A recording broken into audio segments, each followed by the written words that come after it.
Bonjour à tous, bienvenue dans cette nouvelle actu de la semaine. Alors aujourd'hui, le programme est chargé, donc on va démarrer tout de suite avec mon repas du jour pour vous donner des idées sur ce que je mange tout simplement. Alors on va commencer par une assiette de crudités, mais pas que, parce que les asperges sont cuites. Donc de la salade verte au fond, un petit peu de chou chinois sur la droite, de la courgette râpée, un peu d'ail et puis les asperges vertes qui ont été cuites juste comme il faut pour qu'elles soient légèrement croquantes. Une assiette très très verte aujourd'hui. Ensuite, deuxième entrée, un artichaut. Donc je le coupe. Alors pour qu'il cuise vraiment plus vite, vous le coupez en deux. Et puis là vous voyez, donc les artichauts, c'est la première semaine que mon maraîcher en a. Et du coup la queue que la plupart des gens mangent, en début de saison en fait, elle est suffisamment tendre pour pouvoir la manger. Donc la jetez pas, goûtez, si c'est trop fibreux, bah vous jetez, mais si c'est tendre comme ça, moi je la coupe en petits tronçons et je la mange, voilà. Super bon. Et puis on continue avec le plat. Alors à midi c'était du maquereau, une courgette coupée en deux dans le sens de la longueur, revenue dans de l'huile d'olive. Ensuite on a du chou-fleur que j'avais fait cuire à la vapeur, il en restait, je l'ai fait réchauffer. On voit un peu qu'il a un peu carbonisé, donc il y a un peu de noir, mais c'est pas grave, je l'ai enlevé en le mangeant. Et je l'ai un peu oublié dans la poêle. Et puis, un maquereau que j'ai cuit à l'étouffée. Donc dans une poêle, avec un tout petit peu d'eau, vous mettez un couvercle, ça cuit à l'étouffée, le temps qu'il faut. Là, il était bleu, c'est-à-dire que au niveau de l'arête, en fait, c'était pas complètement cuit. Et voilà, donc c'était très bon. Enfin, moi j'aime bien quand c'est comme ça. Les gens qui sont pas habitués, ça peut les gêner. Mais bon, il faut savoir que le maquereau se mange en sushi, enfin en sushi ou en sashimi. Donc voilà. Et là, sur la partie du ventre, donc j'ai mis cette face pour qu'on voit, en fait, il y a des œufs. Donc faut pas jeter, en fait, vous les faites cuire et vous les mangez. Voilà. Donc pas de dessert toujours. J'ai arrêté le chocolat. On tient bon. Alors, ensuite, petite information, donc j'ai fait un live la semaine dernière dans lequel je disais que j'arrêtais les lives pour le moment. Je préfère me consacrer à des vidéos. Donc là, je vais avoir pas mal de vidéos à faire sur le régime HCLF notamment, et puis un petit peu tout ce qu'il y a autour, parce qu'il y a beaucoup de choses qui sont dites, et parmi tout ce qui est dit, il y a pas mal de choses qui sont fausses. Donc je vous parlerai de tout ça dans les prochaines vidéos. Voilà, donc j'ai voulu arrêter les lives tout simplement parce que j'étais plus inspiré, j'en ai fait quand même pas mal pendant je sais plus combien de temps, pendant 2 ans. Au début c'était toutes les semaines, après je suis passé à une fois toutes les 2 semaines. Ça fait beaucoup, c'est quand même le fait d'avoir un jour qui est bloqué comme ça régulièrement, ça rajoute un petit peu de charge mentale et voilà, j'en ai déjà assez. Donc désolé pour ceux qui attendaient ce moment. Bon, en contrepartie, il va y avoir des vidéos. Alors autre chose, je vais vous parler d'un nouveau complément alimentaire qu'on a reçu. Dans les nouveautés, vous voyez, on a le psyllium bio en poudre. On a le psyllium bio qui est en gélule, mais donc c'est la même matière première qui est utilisée dans les deux produits. Mais comme on utilise des gélules en pullulane, des gélules végétales en pullulane, on ne peut pas mettre que c'est bio. Voilà, c'est la réglementation des produits bio en France qui est comme ça, c'est une aberration. Alors que si on utilise une gélule végétale en HPMC, donc en hydroxypropylméthylcellulose, pas très naturel quand même, là on a le droit de faire certifier le produit bio. C'est pour ça que la plupart de nos concurrents, ils font le choix d'utiliser cette gélule que moi j'appelle une gélule marketing et une gélule qui en plus est mauvaise pour la santé, et donc ils peuvent labelliser leurs produits bio. Nous on a fait le choix de continuer à utiliser des matières premières bio, même si on ne peut pas en faire la promotion et l'afficher sur nos produits. Ensuite on a la vitamine D3 plus K2, alors c'est hyper intéressant. Il se trouve qu'il y a des personnes qui sont carencées en vitamine D et en vitamine K, et que l'association des deux permet une meilleure assimilation du calcium. Donc à ce propos-là, on a un produit qui s'appelle Calcium Fort, donc ça c'est des nouveautés, qui est du calcium sous la même forme que celui qu'il y a dans nos os. Nous avons le MSM, un anti-inflammatoire à base de composés soufrés, le Perméaphore qui donc permet d'aider diminuer la perméabilité intestinale. Du fer uniquement pour les personnes qui sont carencées en fer. Et puis le nouveau produit là qu'on a reçu il y a quelques jours, c'est l'acide hyaluronique fort. Alors quand on met le mot fort, généralement c'est pas pour rien. Donc l'acide hyaluronique, on le trouve en général à des dosages compris entre 100 mg par gélule et 200. Et nous, comme vous pouvez le voir, on a mis 300 mg par gélule. Vous avez toujours une gélule en pullulane, une gélule végétale en pullulane. Et quand on a besoin, l'agent de charge qu'on utilise, c'est la fibre d'acacia. Voilà, donc vous regarderez si ça vous intéresse, je ne vais pas m'étendre là-dessus. Une petite fiche produit sympa, on rajoute petit à petit des logos sur nos produits. Voilà, donc ça, c'était pour les compléments alimentaires nouveaux sur Digiform. Alors ensuite, je vais vous parler de... je vais vous parler de la vidéo de Cynthia, donc je vous en avais parlé il y a 2 semaines, mais j'avais oublié de préciser quelque chose. Alors pour le moment, mes échanges avec Cynthia, ça se résume à un monologue par mail. Je lui ai envoyé un mail, c'était quoi? C'était le lundi 8. Elle m'a répondu le samedi qui a suivi. Moi, je lui ai envoyé mon parcours. Je lui ai dit que j'ai fait mes études au CHMN en 1996. Ensuite, j'ai fait une formation avec Robert Masson à son école qui s'appelait le CENA, C-E-N-A. J'ai fini mes études de naturo en 98. Et du coup, je lui ai demandé, tout naturellement, dans quelle école elle avait été formée en naturopathie, et quand est-ce qu'elle avait fini ses études. Elle m'a envoyé un mail le samedi pour me dire que elle allait faire une vidéo pour détailler tout ça. Donc du coup, je lui ai répondu, je lui ai demandé, est-ce que vous pouvez juste me dire dans quelle école vous avez été, et donc quand vous avez fini vos études. Et du coup, je n'ai pas eu la réponse. Voilà, donc c'est... alors je sais pas pourquoi elle fait autant de mystère là-dessus, je comprends pas trop en fait.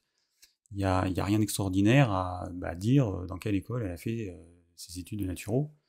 Bref, donc pour l'instant, j'en sais pas plus. Ce que je voulais vous demander, c'était s'il y a des personnes qui ont suivi ce régime HCLF, donc High Carb Low Fat, un régime qui donc contient 80% de glucides ou de sucre, et 10% de graisse et 10% de protéines. Enfin maximum, parce que en écoutant pas mal de vidéos, je me rends compte qu'il y a une peur du gras qui est assez folle. Donc voilà, s'il y a des personnes qui ont suivi ce régime ou un régime qui s'en rapproche, sachant que c'est du HCLF vegan, ça veut dire aucun produit animaux. Voilà, donc ça m'intéresserait. Donc à ce moment-là, vous pouvez me l'envoyer par mail à DAV, D-A-V, les 3 premières lettres de David, @ormevert.fr, tout simplement. Et puis du coup, je prépare la vidéo en réponse à la vidéo que m'a faite Cynthia. Bon, j'ai vu qu'elle avait supprimé la plupart des commentaires que vous aviez laissés sous sa vidéo. Dans le mail qu'elle m'a envoyé, elle m'a dit que mes abonnés avaient déposé des commentaires hyper agressifs. Alors, d'après moi, ce que j'ai pu voir, c'est faux. Il n'y avait aucun commentaire agressif. Il y avait notamment des commentaires qui parlaient juste de moi, qui disaient que j'étais quelqu'un de sensé. Voilà, donc il y a beaucoup de censure. Il y a vraiment beaucoup de censure. Alors évidemment, elle gère sa chaîne comme elle l'entend, c'est ce qu'elle m'a dit clairement dans son mail. Ok, mais je trouve quand même que ça manque d'ouverture et que dès qu'il y a des paroles discordantes, c'est censuré. Voilà. Vous verrez dans ma vidéo, en tout cas, je prends le temps de bien la préparer pour avoir quelque chose qui tient la route. Alors, autre chose, il y a Fabien qui m'avait demandé par mail où j'en suis de la douche froide. Alors, la douche froide, j'ai arrêté. J'ai arrêté quand? En novembre d'il y a 1 an et demi. Pourquoi j'ai arrêté? Donc ça faisait plusieurs années que je faisais ça, j'ai arrêté parce que systématiquement en novembre, l'eau froide devient froide d'un coup. Chez nous il fait doux, on est dans le sud-ouest, il fait doux, et puis tout d'un coup de froid, et l'eau froide elle devient vraiment froide. Et moi, comme un débile, au lieu de commencer par du tiède, ou en tout cas la même température d'eau que ce que j'avais la veille par exemple, ou 3 jours avant, eh ben, je mettais toujours que du froid. Résultat, ça me faisait un électrochoc, et tous les ans en novembre, je me bloquais parce que je me crispais. Rendez-vous chez l'ostéo à chaque fois. Et voilà, et du coup, j'ai décidé d'arrêter parce que je suis quand même soumis au froid. Le bureau dans lequel je suis en hiver, il peut descendre autour de 13 degrés.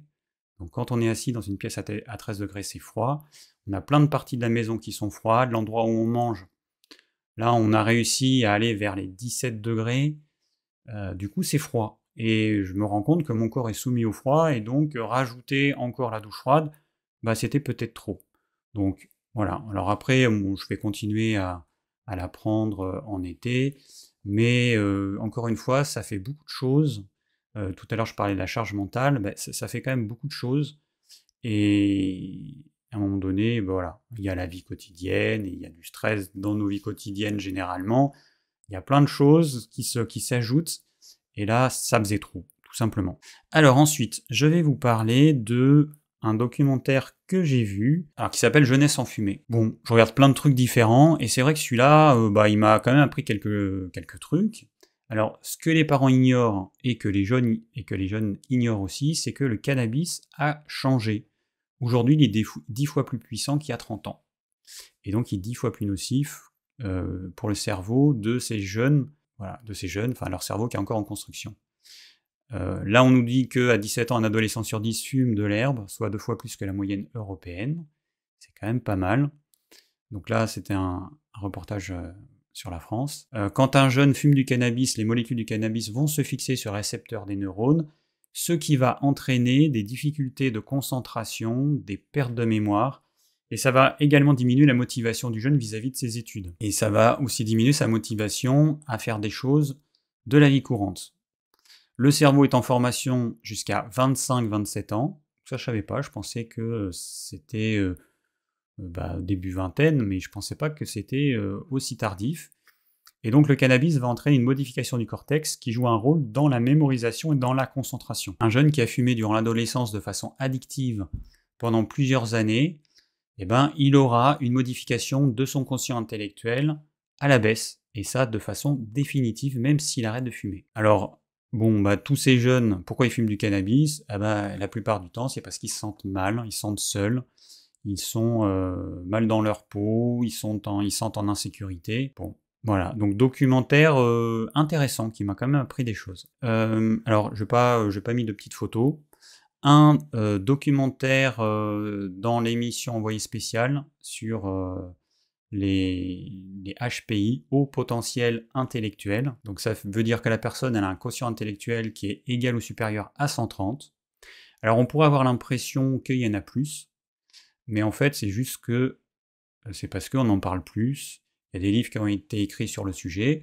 La réalité, c'est qu'il y a aujourd'hui 2,3% des personnes qui sont HPI. C'était la même chose il y a 10 ans, et c'était la même chose il y a 50 ans. Voilà, pas de différence. Alors en France, on peut réaliser un test chez un psychologue. Ce test, il coûte entre 250 et 1000 euros suivant l'endroit où on va. Donc il dure plusieurs heures. Et donc il permet d'évaluer si on est HPI ou pas. Alors à quoi ça sert? Ça permet de prendre conscience qu'on a une intelligence supérieure à la normale. Et donc ça va éventuellement nous permettre de mieux utiliser notre potentiel. Voilà. Après, il faut faire attention parce que y a des personnes qui ont l'impression d'être HPI. Alors moi j'en connais. Alors je sais pas, peut-être que ça leur permet d'expliquer pourquoi elles se sentent pas bien dans ce monde. Je sais pas. En tout cas, pour être HPI, il faut avoir fait un test. Et c'est pas uniquement croire qu'on est HPI qui fera qu'on l'est. Hein, tout simplement. Alors ensuite, on va parler du livre du docteur Greger qui s'appelle « Soyez l'expert de votre alimentation. Tout savoir sur l'alimentation santé et minceur par le plus grand nutritionniste américain ». Rien que ça. Donc la photo est là. Alors il y a des choses intéressantes dans ce livre. Donc je rappelle, le docteur Greger, c'est un médecin américain, végétalien, qui prône le régime HCLF. J'avais commencé à lire son livre Comment ne pas mourir. Je crois que c'est celui-ci. Non, c'est pas celui-là. C'est Mieux manger, peut vous sauver la vie. C'est celui-là que je vais commencer à lire.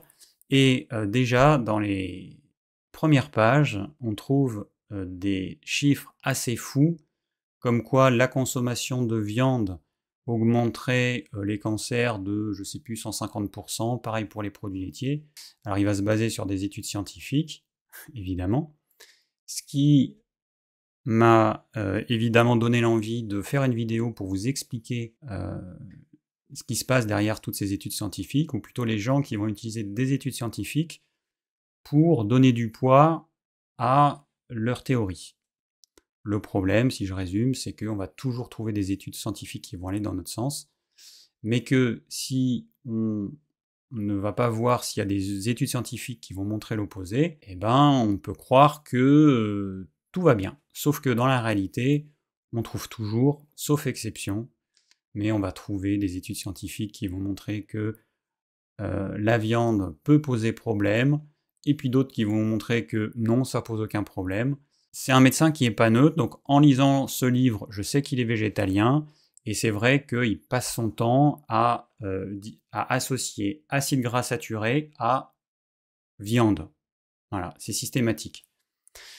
Alors que les acides gras saturés, on en trouve aussi dans les graisses végétales. Et puis on va en trouver en quantité absolument massive dans les produits industriels, ultra transformés. Donc là, ce sera encore une fois des graisses végétales. La plus connue, c'est l'huile de palme. Donc il n'y a pas que...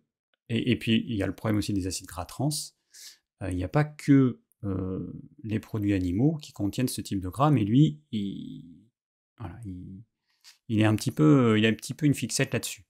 Donc on y apprend des choses intéressantes quand même. Alors, par exemple, je vais vous donner quelques petits exemples pour que vous compreniez les choses. Donc, par exemple, chez McDo, les pubs qui passent à la télé, ils ont voulu comparer comment une personne estime le niveau calorique d'un hamburger quand il y a le petit le petit bandeau qui apparaît pour votre santé, mangez au moins 5 fruits et légumes.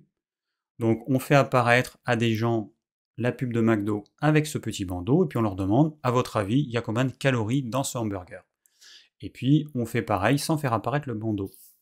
Et donc, on se rend compte que quand le bandeau apparaît, pour votre santé, mangez 5 fruits et légumes par jour, les gens estiment qu'il y a moins de calories dans le hamburger. De la même façon, un même hamburger sera moins calorique si on fait apparaître sur une photo publicitaire quelques branches de céleri à côté du hamburger. Voilà. Autre chose, depuis que McDo a rajouté des salades à ses menus, les gens choisissent plus facilement de manger plus calorique. En fait, quand les gens voient une salade ou un aliment végétal, eh ben, ils se disent qu'ils choisiront cela la prochaine fois, et donc ça leur donne une bonne excuse pour se faire plaisir sur le moment. Voilà. Donc, ça peut paraître paradoxal, mais l'ajout d'aliments sains au choix, ça peut inciter les gens à faire des choix qui sont mauvais pour leur santé. Encore une chose, l'industrie agroalimentaire utilise les mêmes techniques que l'industrie du tabac. Semer le doute dans l'esprit des consommateurs, ou bien créer la controverse. Donc certaines études scientifiques indiquent que le fast-food c'est mauvais, par exemple, et puis il y en a d'autres qui disent que non, c'est pas si mauvais que ça. Voilà. Donc dans le domaine de la nutrition, ces messages contradictoires, ils vont créer la confusion chez les gens, et du coup, les gens ne savent même plus ce qu'ils vont ou pas pour eux. Autre chose, alors j'ai vu un reportage intéressant, encore une fois dans Envoyé spécial, décidément, il propose des choses qui m'intéressent. Le reportage en question, c'était celui-ci. Et si rajeunir devenait possible? Tout un programme.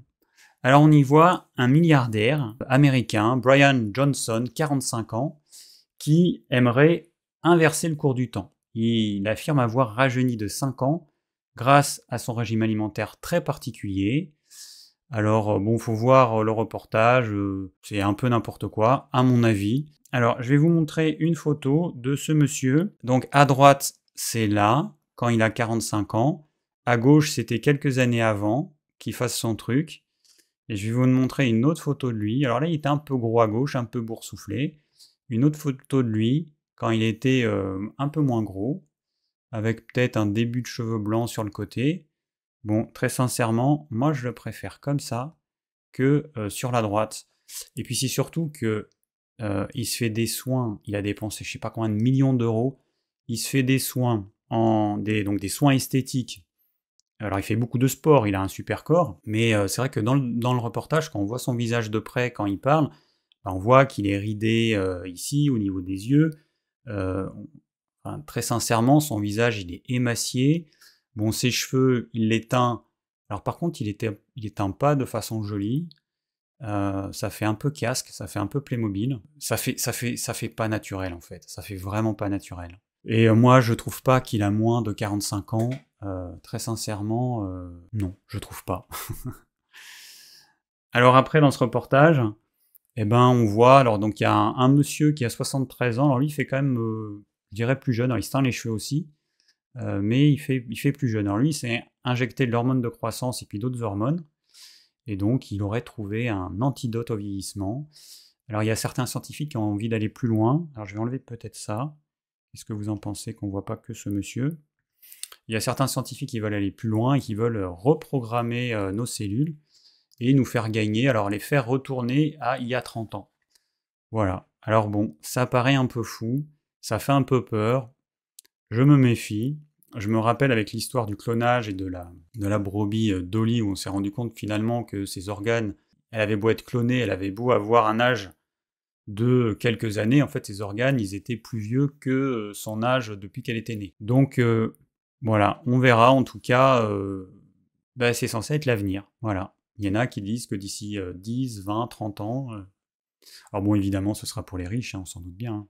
Après, ce qui me gêne un peu, c'est qu'il y a un scientifique qui parle de la vieillesse comme d'une maladie. Voilà, pour lui, la cause de la plupart de nos maladies, alors des maladies à partir de 50 ans, c'est la vieillesse, c'est ça la cause. C'est parce que les cellules vieillissent trop vite. Ma vision des choses, en tant que naturopathe, c'est pourquoi les cellules vont vieillir plus vite chez un tel que chez un autre. Alors on a la réponse, hein, on sait que c'est notre mode de vie qui va nous user prématurément, manque de sommeil, trop d'activité physique ou pas assez, bon chez la plupart des gens c'est plutôt pas assez, une alimentation qui n'est pas du tout adaptée, etc. etc. Bon, voilà, à voir, franchement à voir, reportage assez intéressant, vous pouvez le voir en replay. Alors on va parler de deux séries. La première série, qui fait partie des séries Les Chroniques de Bridgerton, donc La Reine Charlotte, un chapitre Bridgerton. Alors bon, ça se regarde très facilement, c'est très léger. Il y a eu une polémique quand c'est sorti parce que les blacks dans cette série sont très représentés, sauf que à cette époque, soit c'était des esclaves, soit ils avaient des conditions de vie qui étaient proches de l'esclavage, tellement leurs conditions de vie étaient difficiles, et que là, une reine métisse noir, bon, c'est pas possible. Mais bon, moi je regarde comme un peu la science-fiction. Qu'est-ce qui se serait passé si, si ça avait été comme ça? Chacun voit les choses comme il veut, mais c'est clairement pas une série historique, hein, on est d'accord. Autre série, alors une série The Power. Alors c'est une série qui est assez jubilatoire, je dois bien avouer, parce que les femmes acquièrent un jour un pouvoir qui leur permet d'être supérieures aux hommes. En fait, elles envoient comme les anguilles des décharges, enfin plus que les anguilles même, des décharges électriques ou des éclairs par leurs mains. Alors je commence à peine à la regarder, mais déjà les 2 premiers épisodes, j'ai trouvé ça très sympa. Et donc j'aime bien en fait, voilà, ce côté où les femmes qui ont été opprimées, et puis qui sont toujours opprimées, hein. J'ai vu le spectacle de Caroline Vigneault, qui est très féministe, son spectacle, et je me suis dit, ouh là là, elle y va fort, et puis des gens qui vont voir un spectacle d'une humoriste qui est quand même vraiment féministe, et c'est vrai qu'à la fin, quand elle dit que l'Inde c'est le pays où il y a le plus de viols, il y en a je sais plus combien par minute ou par seconde, enfin, c'est absolument incroyable, et voilà, donc là, on a une série où, eh bien, les femmes petit à petit, voilà, elles ont des vies toutes différentes. Et alors, ça commence par des adolescentes. Vraiment bien tourné, j'aime beaucoup. C'est un mélange. Alors, pour ceux qui connaissent ces séries, je dirais peut-être entre la série Hero, qui date des années début 2000, la série Sense8. C'est un mélange entre ces séries, en fait. Super sympa. Alors maintenant, on va parler de sucre. Voilà, je vous mets une belle photo avec différentes formes de sucre. Alors on m'a posé une question, quel est le meilleur sucre? Est-ce le sucre de canne? Est-ce le sucre de coco? Est-ce le miel? Est-ce je sais pas quel autre sucre? La cassonade? Bon, pour moi, le sucre, c'est du sucre. Et pour votre corps, le sucre, c'est du sucre. Le sucre, c'est quoi? C'est une molécule de glucose qui est collée à une molécule de fructose.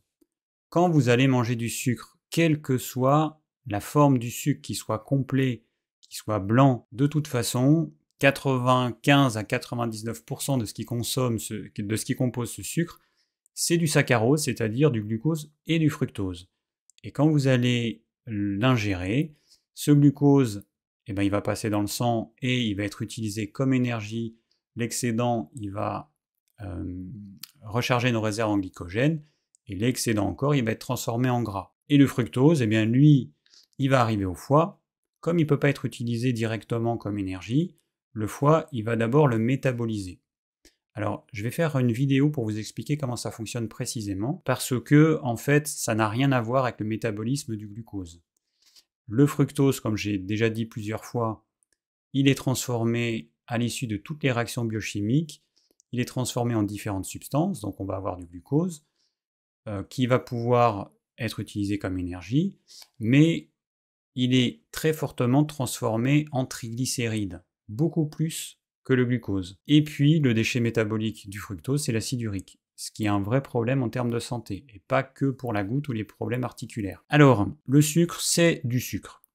Bon, le problème, c'est que nous avons dans notre cerveau un truc qui s'appelle le circuit de la récompense. Et le circuit de la récompense, il est de nature archaïque et instinctive. Et le problème, c'est que l'industrie agroalimentaire, elle profite de cette faiblesse pour nous pousser à acheter toujours plus de leur cochonnerie industrielle. Alors après des décennies à avoir consommé du sucre sous toutes ses formes, j'en suis venu à la seule solution possible sur le long terme, c'est le sevrage total, au quotidien en tout cas. Donc j'accepte sans problème les extras, les fêtes, les repas entre amis, le resto, tant que c'est pas tous les jours évidemment. Ok, ça y a pas de problème. Mais alors les desserts sucrés au quotidien, c'est fini, et même le chocolat que j'ai arrêté. Alors vous pourriez me dire, et les édulcorants, mon cher David, c'est pas top. Parce qu'ils vont entretenir notre dépendance vis-à-vis du goût sucré, et donc ça va continuer à stimuler le circuit de la récompense. Et le circuit de la récompense, lui va nous demander toujours plus de stimulation, donc toujours plus de sucre, encore, et c'est sans fin. Du coup, il faut arrêter de stimuler ce circuit de la récompense à tout bout de champ, et quand on n'est pas capable de consommer une petite quantité de sucre et de se limiter à cette petite quantité au quotidien, moi je préfère, plutôt que de lutter tous les jours, je préfère ne pas en manger, sachant qu'au bout de quelques semaines, l'envie du sucre disparaît. Alors parmi les édulcorants, il y a l'allulose. Alors je vous parle de l'allulose, pourquoi? Parce que dans le livre Toxic Acid du docteur Perlmutter, à la fin, dans les recettes qu'il va conseiller, il va utiliser beaucoup d'allulose. Alors j'en avais jamais entendu parler, je ne savais pas du tout ce que c'était. Sur le papier, ça a l'air pas mal, hein. Alors l'allulose, c'est un sucre qui est présent naturellement dans certains aliments comme les figues, les raisins secs ou la canne à sucre. On a aussi dans le blé le sirop d'érable.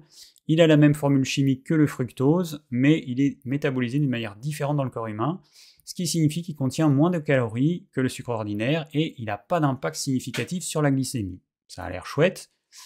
Comme il est considéré comme un sucre naturel, il est souvent utilisé comme alternative au sucre de table et autres édulcorants artificiels dans les aliments ou les boissons. On a des études qui ont montré que l'allulose peut avoir des avantages pour la gestion du poids, le métabolisme des lipides et la santé intestinale. Bon, après les recherches, elles sont encore qu'au début. Mais quand on regarde ça, on se dit, c'est génial, hein, j'ai envie de ça.